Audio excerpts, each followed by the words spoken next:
हरे कृष्ण. तर आता आपण भगवद्गीतेच्या 15व्या अध्यायाशी ऐकणार आहोत. आता या अध्यायाची जोड काय आहे? या अध्यायाची जोड पण 13व्या अध्यायातल्या 22व्या श्लोकाची आहे. परत मी श्लोक बोलतो की पुरुषा प्रकृतिस्थो हि भुंक्ते प्रकृती जनगुणान कारण गुण संगस्य सद असद योनी जन्मसु. सो मागच्या अध्यायात आपण की कारण गुण संगस्य गुण काय आहेत हा प्रश्न अर्जुन मला पडला आणि भगवंताने गुणत्रय विभाग सांगितला. आता या अध्यायात पुरुषोत्तम योग. सो हा अध्याय का सांगितलं भगवंतानी? या अध्यायात काय सांगितलं भगवंतानी? या श्लोकाची जोड कशी याची? तर साहजिकच भुंक्ते प्रकृती जनगुणान आणि सद असद योनी जन्मसू. सो ज्या जगामध्ये जीव जन्म घेतो ते जग कसं आहे? तो जीव नक्की काय आहे? तर जीवाचं स्वरूप काय आहे? तो जीव आला कुठून? जन्म घेतो सद असद योनी जन्मसू. पण जन्म कुठून घेतो? का आला? कशामुळे आला? आणि कसं शरीर बदलतो तो जीव? जन्मसू म्हणजे परपर जन्म घेतो का? जर घेत असलं परपर शरीर कसं बदलतो? ह्या सगळ्या प्रश्नाची उत्तरं या अध्यायात दिलेली आहेत. ह्याची जोड आहे. जन्म कसा घेतो? जन्म ज्या जगात घेतो जग कसं दिसतं? या जगातनं बाहेर कसं पडायचं? हे उत्तरं या अध्यायात दिलेली आहेत. सो भगवंत पहिल्या श्लोकांमध्ये हे जग कसं आहे याचं वर्णन करतात आणि सुरुवात भगवंत करतात ऊर्ध्वमूलम अधशाखम अश्वत्थम प्राहुरव्ययम छंदांसी यस्य पर्णानि यस्तम वेद स वेदवीत. हे जग कसं आहे? एका वडाच्या झाडाप्रमाणे. पण हे वडा झाड कसं उलट आहे. याची मुळं वरती आहेत आणि फांद्या खाली आहेत. ऊर्ध्वमूलम अधशाखम अश्वत्थ वडा झाड प्राहुरव्ययम छंदांसी यस्य पर्णानि. पान म्हणजे छंद, वैदिक श्लोक आहेत, वैदिक कर्मकांडीय श्लोक जे आहेत त्याची पानं आहेत. यस्तम वेदस्य वेदविद. आणि जो अशा प्रकारे हे जग आहे असं जाणतो तो या जगाला खऱ्या अर्थाने जाणतो. पुढे या जगाचं अधिक वर्णन कसं करायचं? अधश्च ऊर्ध्वं प्रसुता तस्य शाखा गुण प्रवृद्धा विषय प्रवालः अधश्च मूलानि अनुसंततानि कर्मानुबंधी निमनुष्य लोके. अधश्च ऊर्ध्वं प्रसुता तस्य शाखा. मागच्या श्लोकात सांगितलं शाखा खाली आहेत. आता या श्लोकात भगवान सांगतात फक्त खाली नाही आहेत, काही फांद्या ज्या आहेत, काही शाखा ज्या त्या वरती पण आहेत. अधश्च ऊर्ध्वं प्रसुता तस्य शाखा. त्याच्या फांद्या सगळीकडे पसरल्या, वर खाली वर खाली. गुण प्रवृद्धा विषय प्रवालः. या फांद्यांना पाणी कुठून मिळतंय? कशामुळे फांद्या वाढतायत? कुठलं पाणी येते? H2O पाणी आपलं नाही, ते पाणी गुण प्रवृद्धा. जे गुण आहेत 3 गुण आणि विषय वासना माणसांच्या यांचं कॉम्बिनेशन होऊन या झाडाला पाणी मिळतं आणि झाड वाढत चालले. थोडक्यात हे जग का निर्माण झालं? जीवाची वासना आणि 3 गुणाद्वारे जीवाचं बांधलं जाणं आणि 3 गुणाद्वारे त्याच्या मनामध्ये परत परत परत भोगाची इच्छा निर्माण होणं. त्यामुळे हे जगाच्या फांद्या, हे जग प्रसरत गेलं, जग जंजाळीत होत गेलं. अधश्च मूलानि अनुसंततानि. मागच्या श्लोकात पाहिलं आपण मूळ वरती आहे.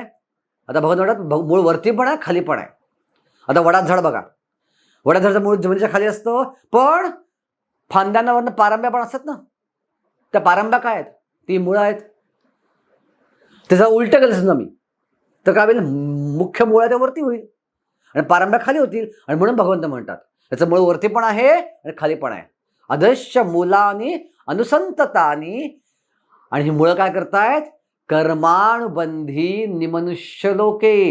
ही मुळं जी खाली आहेत या फांद्यांना कर्माद्वारे बांधून ठेवतायत. माणसाला कर्माद्वारे ही मुळं या जगाशी, या वृक्षाशी बांधून ठेवतायत. मग मला हे वृक्ष पाहता येईल का? या वृक्षाच्या मुळापर्यंत चालत जाता येईल का? नाही. तिसऱ्या जगात भगवंत म्हणतात नरूपमस्ये हततोपलभ्यते नान्तो न चादिर न च संप्रतिष्ठा अश्वत्थमेनं सुविरूढमूलम असंग शस्त्रेन दृढेन चित्वा. नरूपमस्ये. याचं रूप पाहता येत नाही. न जाणतो न च आदिर. सुरुवात कुठं झाली मुळाची शोधता येत नाही. अंत कुठं होणार आहे? अंतच नाही याला. जोपर्यंत वासना आहेत चालूच राहणार. कोट्यावधी जन्म घ्या, ह्याला अंतच नाहीये. विश्व चालू कधी झालं? शोधता येत नाही. विश्व संपणार कधी आहे? शोधता येत नाही. अगणित आहे, असंख्य आहे. माणसाची वासना कधी संपणार आहे? सांगता येत नाही. जन्म वासना संपतच नाही. याचं फाउंडेशन कुठं आहे? याचा पाया कुठे आहे वृक्षाचा? नाही शोधता येत. मग कसं बाहेर पडायचं घाणेरड्या जंजाळातनं वृक्षाच्या या? भगवंत म्हणतात की अश्वत्थमेनम सुविरूढ मूलम, हे एवढं घट्ट मुळ असलं अश्वत्थ वृक्ष आहे, वडाचं झाड आहे की असंग शस्त्रेन दृढेन चित्वा, ह्याला चालत चालत चालत जाऊन पार करता नाही, ह्याला तोडलं पाहिजे, कापलं पाहिजे शस्त्राद्वारे. कुठलं शस्त्र? असंग. या भौतिक जगाचे अनासक्त होऊन, थोडक्यात भगवंताशी आसक्त होऊन तोडलं पाहिजे. तोडल्यावर काय करायचं पुढं? ततः पदम तत् परिमार्गितव्यम यस्मिन् गता न निवर्तन्ति भूया तमेव चाद्यं पुरुषं प्रपद्ये यथा प्रवृत्ती प्रसुता पुराणी. तोडून अशा ठिकाणी जायचं, तमेव चाद्यं पुरुषं प्रपद्ये यथा प्रवृत्ती प्रसुता पुराणी, जिथून या वृक्षात सुरुवात झाली आणि जिथं परम पुरुष राहतो म्हणजे शाश्वत, यथा प्रवृत्ती प्रसुता पुराणी, त्या पुरुषाला जाऊन, ज्या पुरुषापासून वृक्ष आला त्या पुरुषाला जाऊन जीवानं शरण गेलं पाहिजे. मग कसं जायचं त्या पुरुषाकडं, जे शाश्वत पुरुष आहे, जे शाश्वत वैकुंठ धाम आहे? निर्माण मोहा जित संग दोषा अध्यात्म नित्या विनिवृत्त कामा. निर्माण मोहा, मान अपमानापासनं, मोहापासनं, जिथं संग दोषा, भौतिक संघापासून दूर जाऊन, मान अपमान संघ दोषापासून दूर जाऊन, अध्यात्म नित्या विनिवृत्त कामा, सतत ध्यान आपल्या आत्म्यावर लावून किंवा भगवंतावर लावून, आणि विनिवृत्त कामा, हा काम वासनेला शांत करून, द्वंद्वैर विमुक्ता सुखदुःख संगे. जे द्वंद्व या जगाचं आहे, सुख दुःख, खोटं खरं, ऊन पाऊस, द्वंद्वैर मुक्ता सुख दुःख संगे गच्छन्ति अमूढा पदमव्ययम तत्. अशा प्रकारे जो ते अशा प्रकारे गोष्टीपासून मुक्त होतो तो अमूढ आहे, तो मूर्ख नाही, तो अमूढ, तो शहाणा व्यक्ती आहे. आणि तो काय प्राप्त करतो? पदम अव्ययम तत्, शाश्वत भगवंताचे चरण कमल प्राप्त करतो. आता साहजिकच प्रश्न पडेल, ते जग कसं असेल जे जगात गेल्यावर पदम अव्ययम तत्, द्वंद्वात मुक्त व्यक्ती त्या जगात जातो, ते जग कसं असेल? भगवंत पहिल्यांदा सांगतात ते माझं जग कसं आहे. न तद् भासयते सूर्यो न शशांको न पावकः यद्गत्वा न निवर्तन्ते तद्धाम परमं मम. ते असं जग आहे तिथे सूर्याची गरज नाहीये, चंद्राची गरज नाहीये, अग्नीची गरज नाहीये, विजेची गरज नाहीये. तिथे एकदा व्यक्ती गेला की परत या जगात त्याची गरज पडत नाही, तो तिथंच शाश्वत राहतो. यद्गत्वा न निवर्तते तद्धाम परमं मम. मग असं जर सुंदर जग आहे आणि त्या जगात जीव जाऊ शकतो, तर ही जीव नक्की आहे कोण? आणि जीव या जगात कसा तडफड पडलाय, का दुःख होतोय जगामध्ये, दुःखाला का आलाय तो? तर भगवान सांगतात ममैवांशो जीवलोके जीवभूत सनातनः मनःषष्ठाणींद्रियाणि प्रकृतिस्थानि कर्षति. हा जीव जो आहे हा माझा अंश आहे. ममै अंशो जीवलोके. आता माझा अंश म्हणजे काय? जसं कागद आहे, आपण कागदाचा तुकडा कापला, ठीक आहे, आणि तुकडा कापल्यावरती तो तुकडा वेगळा झाला कागदापासून, कागद कमी झाला. तशामुळे आपण भगवंताचे अंश होतो, कापले गेलो आणि वेगळे झालो, आता भगवंत कमी झाले, असं आहे का? नाही. आपण भगवंताचे अंश आहोत, पण शाश्वतरित्या भगवंतापासून वेगळे आहोत. मग अंशो जीवलोके जीवभूत सनातना.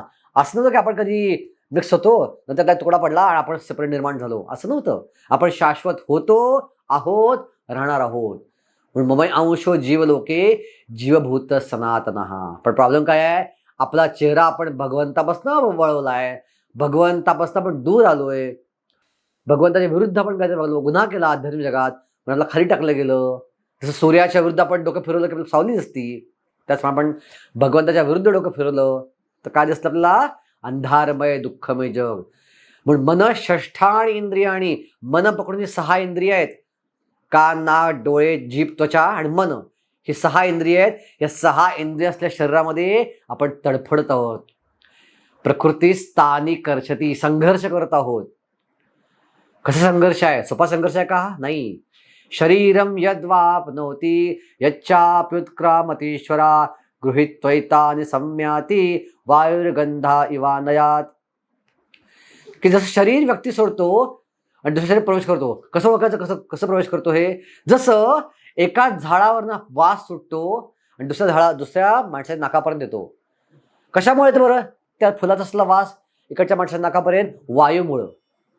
त्याचप्रमाणे व्यक्ती एक शरीर सोडतो आणि प्रकृतीच्या ताकदीमुळं, प्रकृतीच्या आधिपत्याखाली वायूद्वारे, प्राकृतिक वायूद्वारे हा आत्मा एका शरीरात दुसऱ्या शरीरात प्रवेश करतो. त्या शरीरामध्ये त्याला काय मिळतं? श्रोत्रम चक्षु स्पर्शनम च रसनम घ्राणमेव च अधिष्ठाय मनश्चाय विषयान उपसेवते. त्याला परत 6 इंद्रिय मिळतात. श्रोत्रम चक्षु, श्रोत्र म्हणजे कान, चक्षु म्हणजे डोळे, स्पर्शनम म्हणजे त्वचा, रसनम जीभ, घ्राण नाक. पण हे सगळं कशाभोवती बांधलं आहे? मनाभोवती. आणि मन हे मागच्या शरीरात या शरीरात आलेलं आहे. तर साहजिकच मागच्या जन्मातल्या इच्छा, अपुऱ्या इच्छा ज्या आहेत त्या मनामध्ये आहेत अजून.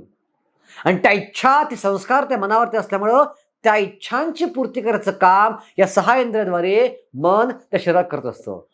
म्हणून अधिष्ठाय मनश्चाय, 6च्या 6 इंद्रिय मनाभोवती बांधली गेली आहेत. विषयान उपसेवते, भौतिक जग भोगतात, भौतिक विषयांची ते इंद्रिय सेवा करतात. आणि म्हणून आपलं जर मन आपण शुद्ध करू शकलो तर इंद्रिय पण आठवडे शुद्ध होतात. तुकाराम महाराज म्हणतात, मन करा रे प्रसन्न सर्वा सिद्धीचे करणं. का सगळी इंद्रिय मनाभोवती बांधली गेलीत. एकदा मन शुद्ध झालं की इंद्रिय आठवडे शुद्ध क्रियाच करतील, ते चुकीच्या क्रिया करणारच नाहीत. हे कसं कळेल माणसाला? एका शरीराचा जीव सोडला, दुसऱ्या गेला, मागच्या मनाला घेऊन आला, मागचे संस्कार त्यावर आहेत. हे सगळे गोष्टी पाहू शकत नाहीत. जे ज्ञानी आहेत तेच पाहू शकतात. ज्ञान चक्षुद्वारे आपण पाहू शकतो. मूर्ख व्यक्ती हे पाहू शकत नाही. जरी एखादा योगी असेल, जो एखादा योगी असेल, ज्याला भगवंताची कृपा आहे, योगावरती योग साधना केली आहे, तो व्यक्ती जाणू शकतो. इतर लोकांनी कितीही प्रयत्न केला, किती सायंटिफिक प्रयत्न केले, किती टेक्नॉलॉजी आणली, इम्प्रूव्ह केली, की आपण कसं शरीर बदलतं पाहूया, कॅमेरे लावून पाहूया, हे लावून पाहूया, ते लावून पाहूया, कळणार नाही. जो योगी प्रयत्न करतो आणि ज्याला भगवंताची कृपा आहे असाच व्यक्ती या क्रिया पाहू शकतो. आता भगवंत फक्त भगवंताचे पण अंश आहोत, भगवंताला जगात सोडून दिला असं आहे का? आपण भगवंताचे अंश आहोत, एका भगवंताचे पिता आहेत. पण आपण जरी ते आपले पिता असले आणि जरी आपण त्यांच्यापासून दूर आहे, तरी पण भगवंताचं वैशिष्ट्य असं आहे की भगवंताने आपल्या जगात सोडलंय, ज्या जगात आपण या जगात तडफडतोय, आपलं स्थानांतरण होतंय प्रत्येक या शरीरात त्या शरीरात. याचा अर्थ असा नव्हे की त्या परमेश्वराला सोडून दिलंय, त्याचे आपलं लक्षच नाहीये.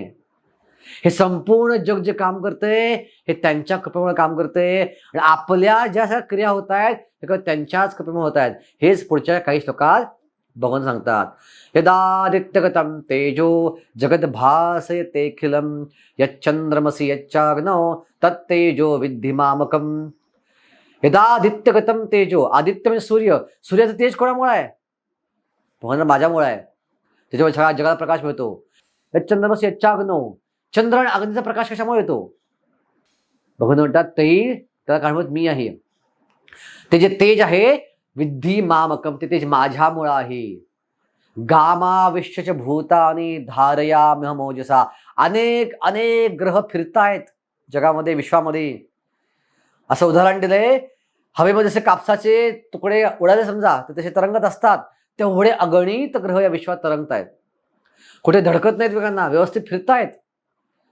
कुठल्या शक्तीमुळं? आता तुम्ही म्हणा साहजिकच आम्ही विज्ञान शिकलोय, गुरुत्वाकर्षणामुळे फिरतायत. हो, पण गुरुत्वाकर्षण काय आहे? गुरुत्वाकर्षण कुठून आलं? आज जगामध्ये विज्ञानामध्ये कुठलं संशोधन सुरू असेल, मूलभूत विज्ञानामध्ये, तर हेच आहे गुरुत्वाकर्षण काय शोधून काढणं.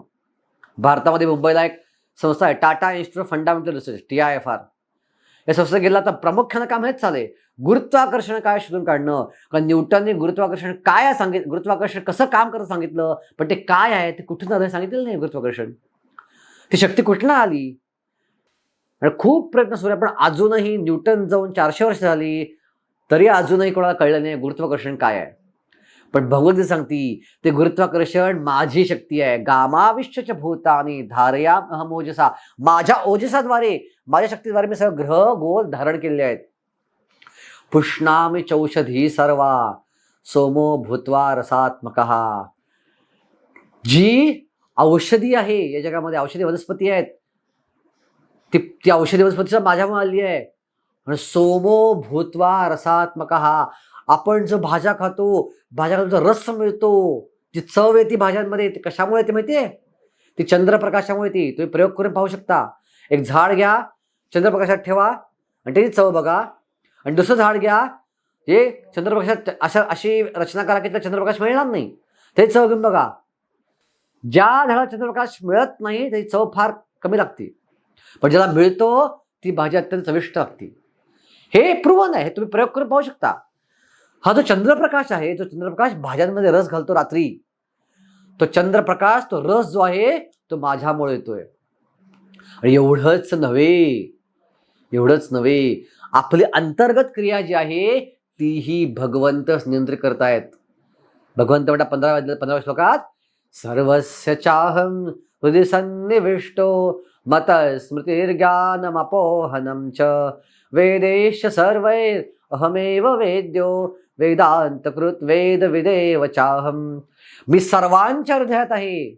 सर्वस्य अहम हृदि सन्निविष्टो मत स्मृतिर्ज्ञानमपोहनं च. माझ्यापासून स्मरणशक्ती येते, माझ्यापासून विस्मरण येतं, माझ्यापासून ज्ञान येतं. कधी आपल्याला होतं असं, एखादी गोष्ट आपण पाठ करत नाही तर आपण झटकन लक्षात जाते. कधी भगवंताची इच्छा असते. कधी कधी उत्तर आपण परीक्षेत मुलं पाठ करतात भरपूर, ऐन परीक्षेला विसरतात. कधी विस्मरण भगवंत कधी देतात मुद्दामून. आपला मागच्या आपण आठवू शकत नाहीये. का बरं? ते विस्मरण भगवंताने दिलेलं आहे. सो विस्मरण, स्मरण आणि ज्ञान हे भगवंताच्या कृपेमुळे होतं. एकदा एक सायंटिस्ट गाडी चालवत होता, अचानक गाडी थांबवली, कागद घेतला आणि काय लिहू लागला.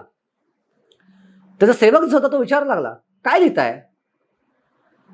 तर म्हणले की माझ्या डोक्यात एक विचार आला आहे, एका प्रश्नाचं उत्तर मी शोधत होतो आणि ते उत्तर मला सापडलं, मी लिहून काढतोय. म्हणजे ठीक आहे, प्रयोगशाळेत लिहू शकतो आपण, मध्ये गाडी थांबून का लिहिताय? म्हणजे हा विचार जर माझ्याकडनं मला आला नाहीये, मला असं जाणवतंय कोणीतरी मला सांगताय हा विचार, पण उद्या तो विचार निघून गेला तर आता सांगतंय कोणतरी, पटकन मी लिहून काढतो. बघा, सो हे ज्ञान कुठनं येतं? भगवंताकडनं, हृदयात असल्या परमात्माकडनं हे ज्ञान आपल्याला मिळत असतं. केकुले नावाचा वैज्ञानिक होता. बेन्झिनचं स्ट्रक्चर कसं असेल ह्याचा विचार करत होता. झोपला होता रात्री, स्वप्न पडलं, एक साप आहे, सापाला 6 शेपट्या आहेत आणि सापाच्या 6 शेपट्या त्याच्या तोंडामध्ये आहेत.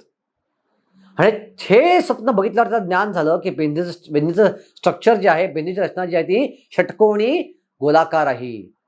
आणि त्याने शोधून काढलं आणि ते सिद्ध झालं, ते खरोखर तसंच आहे. बघा, ही प्रेरणा आता कोणी दिली? हे ज्ञान भगवंत, हृदयात असल्या भगवंतांनी दिलं. सो भगवंत केवळ बाह्यात काय आपली मदत करत नाहीयेत, आतनही आपली मदत करतायत. आपलं आतलं अन्न कोण पचवते? अहम वैश्वानरो भूत्वा प्राणिनाम देहमाशिता प्राणापान समायुक्ता पचाम्यन्नम चतुर्विधम. 4 प्रकारचं अन्न आहे. चावणारं, चोखलं जाणारं, चाटलं जाणारं, पिलं जाणारं. या 4ही प्रकारचं अन्न आतमध्ये पचवणारा जो अग्नी आहे, वैश्वानर अग्नी, तो मी आहे. माझ्यामुळे तुम्हाला अन्न पचतं. बघा, साधं अन्न पचवायचं असेल तर भगवंताची कृपा लागती. केवढे भगवंत दयाळू आहेत, केवढे भगवंत कृपाळू आहेत की आपल्याला फक्त या जगात सोडून दिलं नाहीये. या जगात सोडून देऊन आपली सगळ्या प्रकारची काळजी पण आतनं बाहेरनं, वैश्विकदृष्ट्या, आंतरिकदृष्ट्या आणि भौतिकदृष्ट्या भगवंत आपली काळजी घेत आहेत. आणि म्हणून भगवंत म्हणतात, वेदांद्वारे मीच जाणण्यायोग्य आहे आणि मीच आहे वेदांचा निर्माता आहे. अल्टिमेटली सगळ्या सृष्टी रचना का केली आहे मी आणि वेदांची रचना का केली आहे? मला जाणणं, माझी सेवा करणं आणि माझी भक्ती करणं. आता भगवंत पुढच्या 3 श्लोकांमध्ये नक्की त्यांचं स्थान काय आहे, ते कसे पुरुषोत्तम आहेत, जीव आणि भगवंतामध्ये कसा फरक आहे आणि कसा जीव भगवत प्राप्ती करू शकतो, याविषयीचं ज्ञान परत सांगणार आहेत. आणि या अध्यायात त्यांनी सिद्ध करून दाखवलं, त्यांनी स्थापन केले, ते पुरुषोत्तम आहेत. पण अध्यायाचं नाव काय? पुरुषोत्तम योग. भगवंत म्हणतात, द्वाविमो पुरुषो लोके क्षरश्चाक्षर एवच क्षर सर्वाणि भूतानि कूटस्थो अक्षरोच्यते. 2 प्रकारचे जीव आहेत. काही जीव कायम शाश्वत भगवंतावर आध्यात्मिक जगात राहतात. ते कधी त्यांची अपराध करत नाहीत, कधी चुका करत नाहीत, त्यामुळे ते या जगात येत नाहीत. आणि दुसऱ्या प्रकारचे आपल्यासारखे जीव आहेत, ज्यांनी त्या जगात काहीतरी अपराध केला आणि ते या जगातून पडले. आपण क्षर आहोत, आपण खाली पडलेलो आहोत आणि ते अक्षर आहेत. सो क्षर आणि अक्षर हे 2 प्रकारचे जीव आहेत. आपण क्षरावरनं अक्षर व्हायचा प्रयत्न करतोय. आता या दोघांच्या पलीकडे तिसरा कुठला जीव आहे का?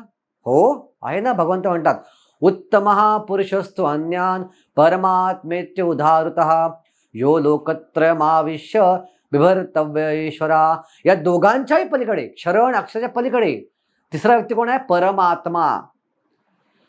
उत्तमा पुरुषस्तु अन्यान, एक उत्तम पुरुष आहे. परमात्मेत्य उदाहरण, त्याला परमात्मा म्हणतात. यो लोकत्रयम आविश्य, लोकत्रयम हे 3 प्रकार जगामध्ये आविश्य भरून गेलेला आहे. बिभर्तव्य ईश्वरा, आणि या जगात भरून तो या जगाचं पालन करत आहे तो परमात्मा, तो काय भगवंत. हा तिसरा पुरुष आहे.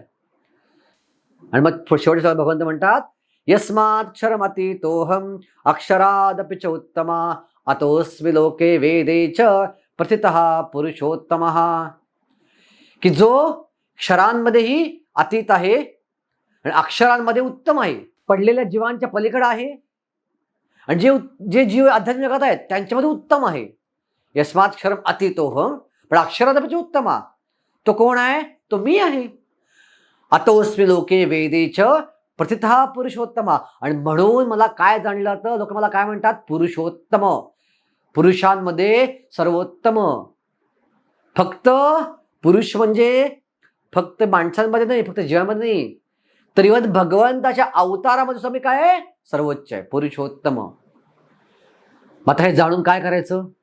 जो अशा प्रकारे भगवंतांना जाणतो की 2 प्रकारचे जीव आहेत, एक जीव तडफडतायत, एक जीव अधर्म जगात आहेत. परमात्मा आहे जो जगाचं पालन करतोय, आणि ह्याच्या पलीकडे भगवंत पण आहेत जे पुरुषोत्तम आहेत. साहजिक एवढं कळल्यावर आपलं काय इच्छा निर्माण मनामध्ये? त्याची भक्ती करावी. आणि भगवान सांगतात यो मामेव सम्मूढो जानाति पुरुषोत्तम स सर्वविध भजती माम सर्वभावेन भारत. जो अशा प्रकारे मला असम्मूढो, पूर्णपणे मूर्खत्वातनं वर येऊन जानाति पुरुषोत्तमम, मला पुरुषोत्तम भगवान श्रीकृष्ण म्हणून जाणतो. स सर्वविध भजती माम सर्वभावेन भारत, तो अत्यंत भक्तिभावाने सर्वस्वाने माझं भजन करतो, माझी भक्ती करतो. आणि हे जे अमृतमय ज्ञान तुला मी अर्जुना दिलं आहे, हे ज्ञान जे आहे इथे धर्मामृतमिदं यथोक्तम पर्युपासते, हे जे अमृतमय ज्ञान आहे हे जो जाणतो तो कृतकृत्य होऊन जातो, त्याला खऱ्या प्रकारे बुद्धी प्राप्त होते. अशा प्रकारे हे पुरुषोत्तम योगाचं ज्ञान जे आहे, जे भगवंतांनी अर्जुनाला या अध्यायात दिलं की जग कसं आहे, जीव काय आहे, जीव शरीर कसा बदलतो, जीवाचं पालन भगवंत आंतरिक दृष्टीनं, भौतिक दृष्टीनं आणि वैश्विक दृष्टीनं कसं करत आहेत, 2 प्रकारचे जीव कसे आहेत, त्यामध्ये भगवंत सर्वोत्तम कसे आहेत, आणि अल्टिमेटली भगवंताची भक्ती करून शाश्वत भगवत धामात कसा प्रवेश करायचा.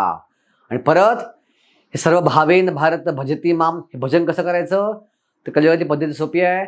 केवळ रोजच्या रोज जप माळेवरती आपण हरे कृष्णा कृष्णा कृष्णा हरे हरे, हरे राम राम राम हरे हरे या मंत्राचा जप केला तर आपण भगवत धाम प्राप्त करू शकतो. हरे कृष्णा. इथं आपला 15वा अध्याय संपतो.